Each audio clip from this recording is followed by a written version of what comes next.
Developing news now in connection with this medical helicopter crash. The accident happened on the roof of Keck Medicine of USC Hospital in November 2020.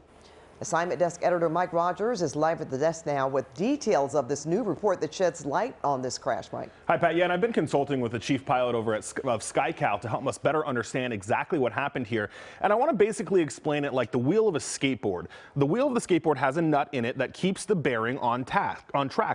Now, in a helicopter, in a tail rotor system, there's a wire that prevents that nut from sliding one way or another, which would either tighten the wheel or cause the wheel to start wobbling because it came too loose. Now, this is the NTSB calls as a tail rotor control system failure. I want to show you some pictures here of what we're talking about. This is the mechanism. On the left there, that's the ring nut. On the right is the sleeve. And there's a wire, if we can go to the next picture now, there's a wire that holds it all together. It's called a locking wire. And that helps prevent the mechanism here from unthreading and coming disconnected from the rest of the tail rotor. And now on this next picture, you'll see this is what it is supposed to look like.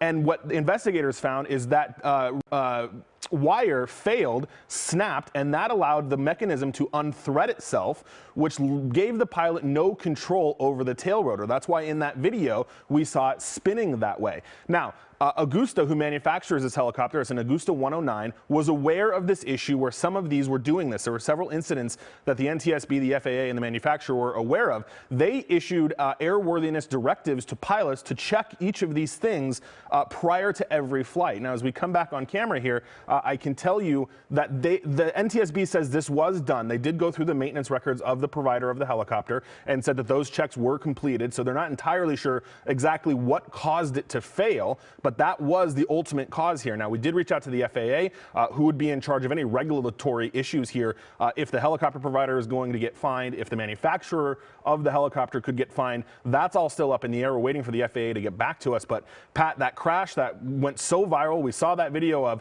all comes down to a tail rotor control system failure, all by that simple wire that allowed that mechanism to come apart.